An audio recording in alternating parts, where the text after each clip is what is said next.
Welcome to a review from the Player's Aid. My name is Grant. I already did a playthrough of this game, but now I'm going to share some of my thoughts on the gameplay and a little bit about how it works. So if you don't watch the playthrough, you'll get a feeling. But the game is Soviet Dawn, the Russian Civil War, 1918 to 1921. This is a deluxe edition that just came off of Kickstarter from Worthington Publishing. The game is designed by Darren Leveloff and is a States of Siege solitaire game. The States of Siege system was pioneered by Darren Leveloff in his first game, which was called Israeli Independence, many years ago, and then it was published by Victory Point Games. There has been a series of these games, some done by Darren, some by others, and there are games that are even coming out nowadays. Ben Madison has done several States of Siege series games for White Dog over the past couple of years.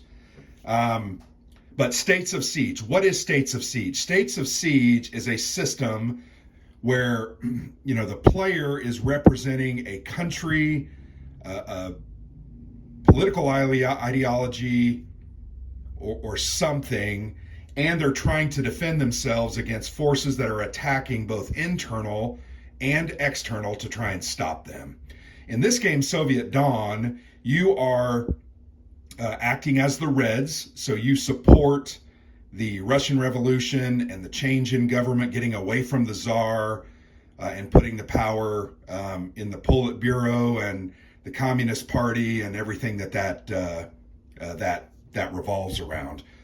Go ahead and check my facts. I'm not a historian, so I probably got some of that wrong. But so you're playing as the Reds. You are being attacked by the Whites and its various factions down these tracks. You're also being attacked by the Germans in the Baltic area, the Poles, the Finnish, and the Allies, because this is around the time of World War I. And they are trying to stop you from being successful and establishing yourselves as one of the preeminent powers in the East. So these tracks that they're attacking down, they're called fronts. You can see there's 1, 2, 3, 4, 5, 6 of these fronts: the Allies, Finland, Baltic, Poland, Southern, and Eastern. The Southern and Eastern are a combination of whites being led by different leaders. Those leaders are listed on these counters. I don't know that I know the history there, but you have Denikin, Wrangel, Kolchak, and Smirnov. They are leading those whites to try and stop the revolution. The other tracks represent external forces, external countries, trying to put pressure on Russia to basically take away territory and establish themselves in the East. So fronts, and they're marked by these markers. These fronts will be activated. We'll look at the event cards in a minute. They'll be activated by cards, and they will move by cards down this front. If from any one of these 6 fronts, one of these markers ever enters Moscow, the game immediately ends in a defeat, and the game is over. So as the player, you're trying to push those fronts back, keeping them away from Moscow. You're also trying to potentially win not only a military victory, but a political victory. So you can move up this political level track, which I believe represents your political stability and the way that you are perceived by others in your country, as well as those externally. Like here, you can see it refers to allies being indecisive, whereas the first two are international pariah. The atrocities associated with the October Revolution really upset the rest of the world. And when you're at this low level, not very organized, not very powerful, they're not happy with you. As you move up, you're going to gain sympathy from different elements in your party, as well as even other countries, and be supported. And then eventually, as you get to that allies indecisive part, people start to fear your power and the way that you've established yourself. So the deck, I already mentioned this, the deck is run by cards. Here are a look at, let's look at 3 different types of these cards. There is the starting cards. Let's go ahead and put those there to the side. The starting cards are these blue cards. Then there's what's called the darkness deck. They are the gray cards. And then the dawn deck is the goldenrod cards. But let's go ahead and look at one of these cards. These cards are drawn. They have a historical title. They will provide action points there in the upper right-hand corner. They range from 0 to 4. So here on these 3 examples, they're all 2s. The actions are what the player takes to do different things. Attack fronts with military offensives, try to move the political track up towards victory, or even reorganize their Red Army to attack more effectively by gaining different abilities. You're going to follow the instructions on the card. There will be text here that is called an event. There will be different symbols that will tell you when those different event phases go off. Here's an example. That what looks like a newspaper, kind of calendar date or newspaper headline. That is the headline phase. That is the Soviet action phase, the hammer and the sickle. The other one is a lightning bolt, which is the political dissent phase, which wraps up the sequence of play. And then the other one is a front marker, which is a flag. And that will tell you what will happen on those fronts in relation to the event card. The other part about, there's actually 2 more parts I want to discuss about. You've got historical text here, flavor text. You can read each one of these. I've read them several times as I played them, once again, to try to learn the game, understand the issues that are happening and what the narrative is saying. Here on the left, you've got the instructions for the advancement or retreating of the various fronts on the board. Here, this card says that the Allies and the Polish front will advance, while the Eastern front will retreat. And that's typically tied to an event. In this event, the Czech Legion basically leaves, and therefore the Eastern front is going to take a hit, and they're going to kind of regroup and fall back. The only other comment I would have about these cards is there is a number here. This one is 54. Each of the cards has a number, but what you will notice is that this number is very different than that number 24. It is in a red box. It is a special card where there's special text. Something special is going to happen. The cool thing about those cards is in the rule book. Here, let me go ahead and turn just to show you an example. No, those aren't. These are examples of different types of cards. And I'm trying to find. Yeah, I should have found that before I started. But you can see all of these different cards that are listed. These are special cards. Something is going to happen when these cards come out of the deck, and you're most likely going to refer to this book to kind of help you better understand that. I also really like that they have details about what those events are, so that once again you can learn as you play this game. So the game is card driven. It's going to start with these starting card. No, I'm sorry. The blue are the starting cards. And this kind of ramps the game up. There's about 15 cards that are blue. They're not as difficult. But ultimately, you're going to pull cards that say add the darkness deck or add the dawn deck, which are these other cards. Another 15 to 20 cards that you will take, shuffle into the remaining cards, and they present sometimes a very more significant challenge, a lot more difficulty. Also, it appears that your actions kind of go down over time. Early on in the game, there are several of the blue cards that offer 3 and 4 actions. Later in the game, it's mostly 1s and 2s with the occasional 3 thrown in.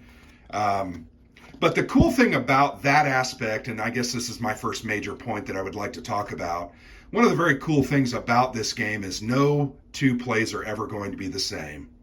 The cards are going to be different as you shuffle them, mix them in, mix them together.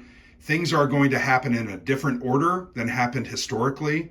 Things are going to happen even differently than you think they should or want them to happen. and each game's going to bring a new and different experience. If you watched my playthrough, I got some of the advantageous events fairly quickly. Then cards got mixed in, and some of those worst starting cards got moved into the deck and helped me to establish myself and get up and running so that I could ultimately survive. So here is a look at the entire deck. So there's like 50 cards here, and ultimately you're trying to get through all of these cards and survive without having one of these tracks enter Moscow, or you're trying to get your political level track up to 9, or there's an option, a more difficult option for added difficulty to get up to 10 with a political victory. So that's the way the game works. You're literally going to draw one of these cards, get your actions, do what it says, and then you're going to take your actions. I mentioned it already. Your 3 actions are: I can do an offensive. To attack a front, I'm going to roll a die. Here, let's go ahead and move. So this front, the Baltic front, currently is a combat value of 3.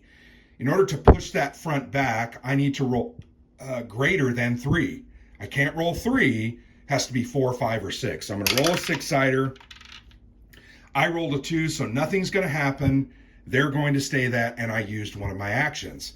I can then use another action to attack again. I did even worse and rolled a 1, so that's not going to move. If I had rolled a 4, 5, or a 6, I would push that back 1 space away from Moscow and try to keep that as far away as possible. Ultimately, what's going to happen is these fronts are going to converge. If you cannot get them to withdraw or capitulate, you're going to have all 6 of these fronts moving. There are opportunities to get them to capitulate or withdraw. Certain cards will come up, and I'm not going to dig through the deck and find one, but it will say, this turn, if the Baltic front marker is in the 4 spot, it will withdraw or capitulate, meaning you're going to take it off the board, you're going to put it in the pieces not in play box, and then that front will no longer activate. So you won't be vexed and hounded by the Baltic front. In my playthrough, if you watched it, I believe I knocked out 4 of the 6. The only ones that were still left were the Allies and I believe Poland, and I was able to really focus on them and drive them back. So that's kind of the way that game works. The other thing that is very cool about the game, I will talk about, there are a lot of elements on the board. If you look at the board, for instance, here on the Eastern Front, there is a Tsar in captivity track or box. There's a Tsar liberated box to the left and a Tsar executed box to the right. That is specifically tied to a specific card, a numbered card, number 21. You can see it written there in the box. When that card is drawn, if the Eastern Front marker, and currently it's off the board, if the Eastern Front marker is in 3, 2, or 1 spot, the Tsar is going to be liberated, which is bad for the revolution. He escapes. And from that moment on, there's going to be a -1 DRM on all Soviet offenses for the rest of the game. The Tsar got away. It's not good to the morale of your troops, and that's a bad thing. If this Eastern Front marker is in the 4 or 5 box when that card comes out, the Tsar is going to be executed, and that's going to help you avoid this -1 DRM, but it's going to give you a +1 DRM for that turn only for the rest of the turn. So there are a lot of things like that. You'll notice there's this Czech Legion that activates. There's Petrograd that you can either build this fort or leave it, which is going to stop both the Finnish track and the Baltic track. As they intersect here, they're going to have to roll to get through that spot, which is very cool. You're also over here going to have this Curzon line, which is good to have it inactive, but late in the game, it's going to hurt you if it becomes activated. So there are a lot of different things like that that you got to focus on that make the gameplay different. Those are going to come up at different times, at different circumstances. Sometimes you're not going to be able to get them done or not be able to afford to give away an action to do what is being asked. But I like that variety. It makes it very interesting, and once again, creates a new experience almost every single time. Another one of those is this Great War Status track. There are certain events, number 8, number 27, that are tied there. That's going to say, oh, the Russians are still fighting in the war, or they're getting out of World War I, and then Germany will capitulate at some point, and different things are going to happen. So I really like that element. I think that's a very well done part of the design. And frankly, once you play 4 or 5 times, you start to be aware of those things, and you know to look for them and try to prepare and plan for them so that you can overcome them, because some of them are absolutely devastating. The other thing that's very cool about this game is this Red Army Reorganization part. I will show you. You can see here in the middle of the game, during the game, actually was successful multiple times and gained these different chits that provide some are one-time activations, and you throw them away and put them back on the track. Some are full game effects. I also have this Comintern, which was down on the political track. But if you look up in that box, let me move this board down a little bit closer. For some reason, then you can maybe see that a little bit better. What's going to happen in this Red Army Reorganization, you're going to take a 6-sider, you're going to use one of your actions and roll it. Hey, I rolled a 6, perfect. So if you roll a 6 or a modified 6, you are successful. So I'm going to put all these back in here. And these become very important, some more important than others. I like some of them way more than I do other ones. So now that I've been successful, I'm going to roll that 6-sider again, and I rolled a 6. So I'm going to find number 6 right here, the Comintern International. I will take that token, and I now control it. So I'm going to put it on top of my political track marker, and I'm going to do what it says. It says there's a +1 DRM dice roll modifier on all political level track die rolls for the remainder of the game. Very, very powerful. If you get that one, particularly if you get it early, one of the ways you can win is a political victory by getting up to 9 or 10 on that political level track. Let's move that back down.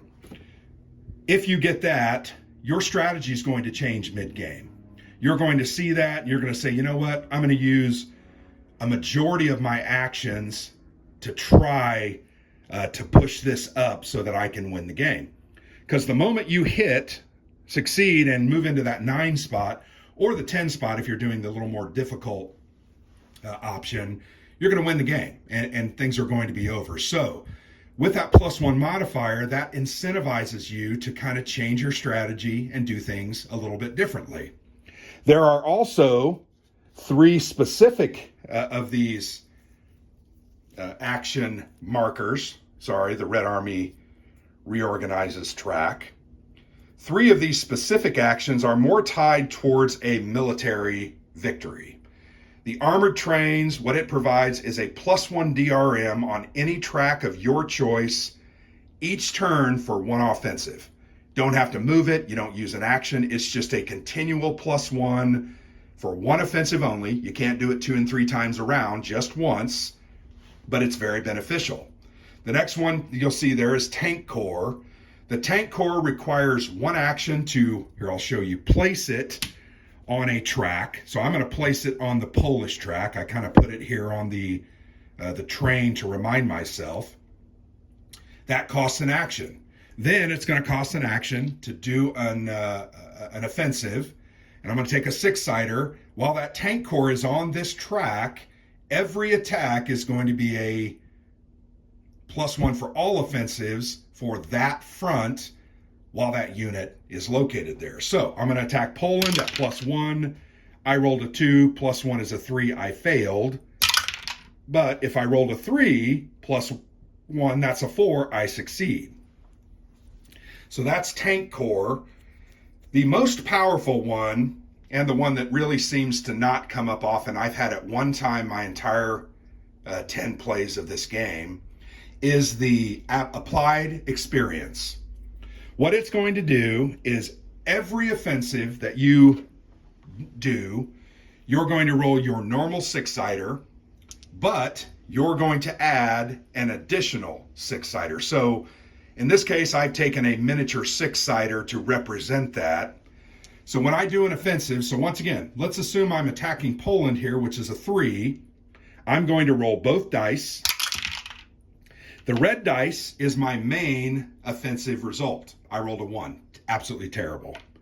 So a 1 is not going to succeed. But if you look over here on the chart, I rolled a 6 on my miniature die. For a 1 or a 2, there is no effect on this die. A 3 or a 4 is going to add a +1 dice roll modifier to that offensive, and a 5 or 6 will add a +2. So all of a sudden, my 1 now becomes +2 or a 3. It still isn't going to defeat this Polish, but you can see that becomes very powerful. I would have defeated Poland without it. That was the same result. I would have won. But let's say I rolled a 2 and I rolled a 5. I'm going to get +2, so all of a sudden that's a 4, and I defeat Poland, and I can move them back. That one is the best, the experience.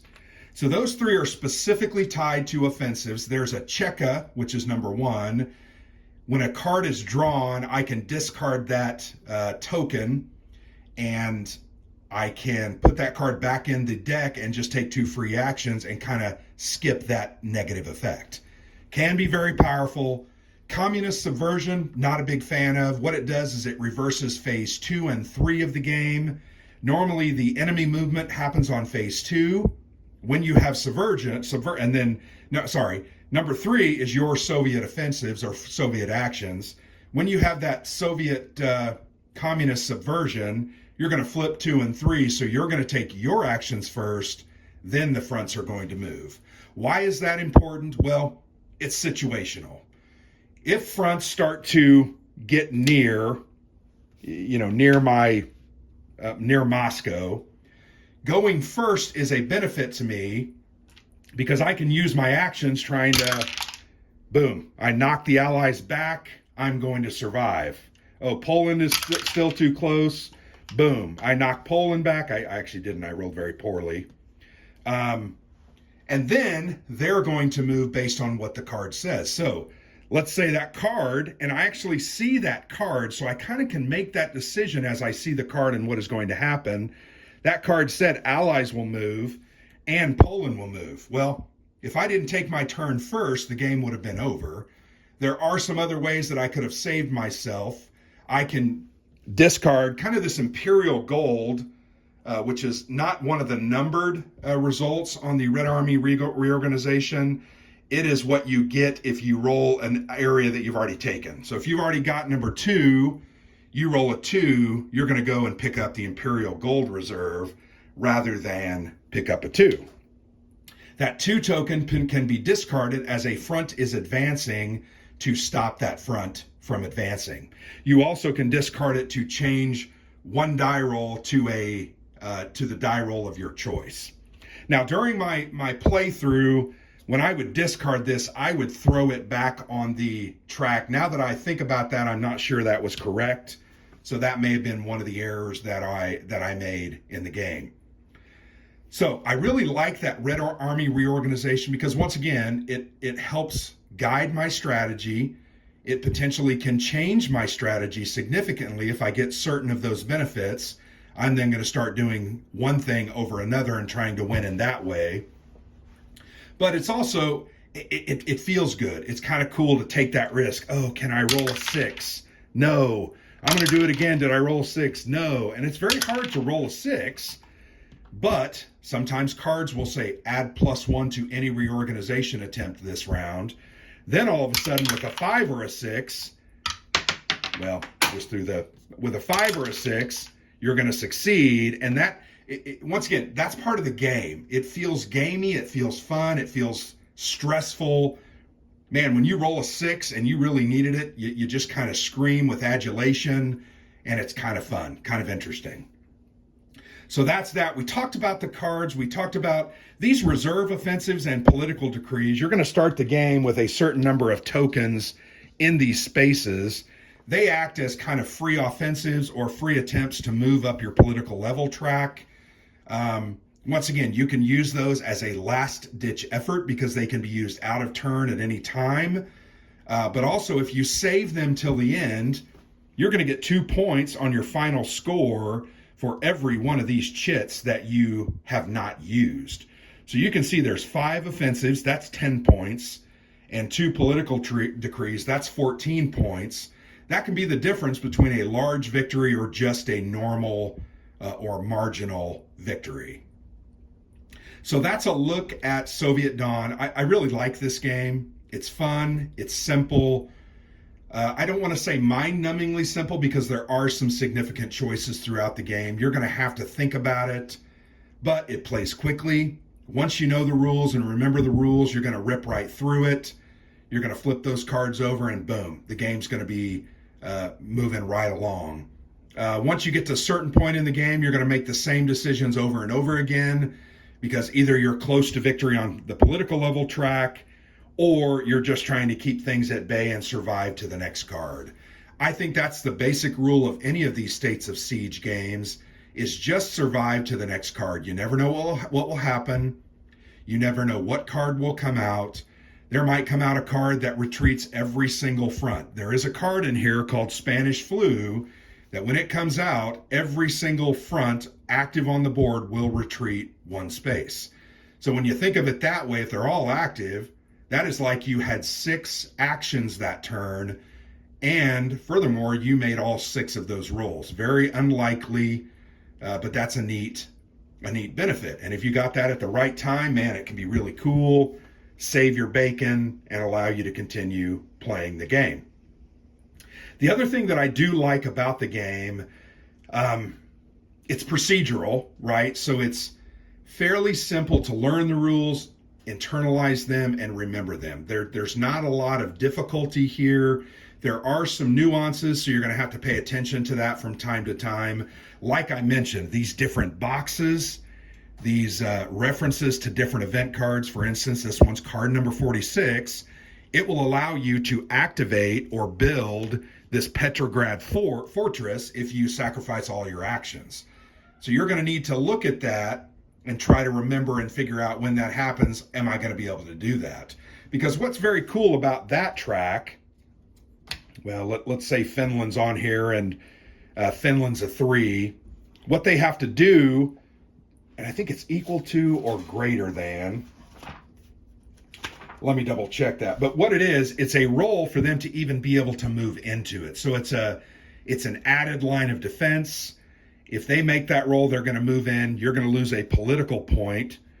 So that's something you got to also pay attention to. There are cards that require you to do a political dissent roll. That is listed down here in the bottom left-hand corner on a table. You're going to roll a 6-sided die at the end of the turn. And based on your result, I rolled a 2. I'm going to lose 1 political level automatically. So that can cause me to lose. If I was at the 1 level, I would move into the 0 and I would collapse. You can also gain this by sacrificing some of your actions that turn that are provided, up to 1 to 3. You can add that as a modifier to this roll. Oh, I rolled a 5, added to 3 is 8. Greater than 6, I'm going to gain 2 political levels. That could be a huge boon, particularly when you're located in the 4 and 5 section, because those are harder to make on a roll. So I like that it moves in that direction. I like that there's those opportunities. I think the game just feels very interesting and very engaging. There are other games in this series that I think are more complex, that are deeper, that have some more rules. But once again, this was one of the first 2 or 3, but it's a classic. It really feels good. The new Deluxeified edition really is nice. You can see the nice mounted map board, the great counters, very thick. These are the lay flat front markers. There are also markers that will stand up.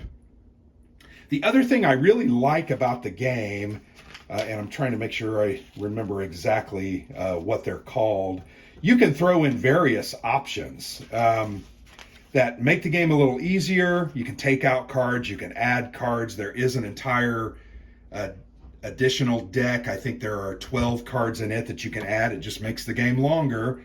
It requires you to survive that much longer. You can also use decisive military outcomes. When you're attacking a front and you roll well, that was bad. When you roll a 6, you're going to place on top of that front, you're going to push it back, and then you're going to place a disorganized marker. When that disorganized marker is there, when they come up to move on the card, you will remove that disorganized marker and they will not move. So it's an extra added way for you to stop and slow them down. I do like to play with that quite often. The danger with playing that, though, is if you ever roll a 1 on an offensive attempt, what's going to happen is they're actually going to move because you're so disorganized that they kind of counterattack and knock you back. So you got to be careful with that. Playing with that option, man, you really gotta make sure that that's what you want to do. Adding in those extra cards is challenging and fun. It keeps the game interesting and varied, and I think that's one of the best aspects of this game. I played the game 10 times now, 10 times. Each game takes 30 minutes to an hour. I've had varying outcomes. I've won, I believe, 4 out of 10 now, which I know sounds terrible, but the game is challenging. 2 of those 4 victories have been of the political track variety, which I believe is the easier way to win. And 2 have been the military style of victory, which are a little bit harder. You got to survive through the entire 50-card deck. So if I played it 10 times and I'm still enjoying it, if I'm still this enthusiastic about it, I feel like it's a good game. Now, I have multiple States of Siege series games. I have Mound Builders. I have Nubia done by Ben Madison. I have Jeff Davis by Ben Madison as well. I just picked up a copy of Gorbachev. These are all done by White Dog Games and are very cool implementations.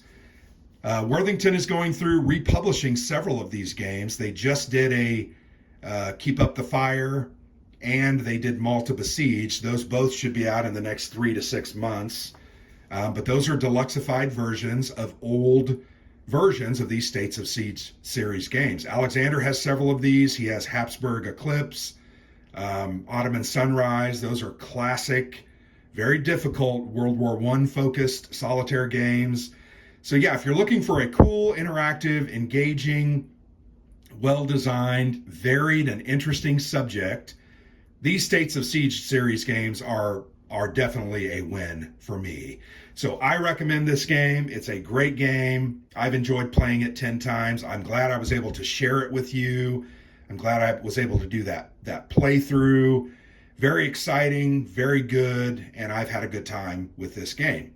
So check it out, Soviet Dawn, the Russian Civil War, 1918 to 1921, designed by Darren Leveloff, the czar of the States of Siege, and published by Worthington Publishing. You can still get copies, look into it. Great solo game, very enjoyable, and you're going to have a good time if you pick it up. So thanks for watching. Thanks for listening. I appreciate it. I've been Grant for the Player's Aid.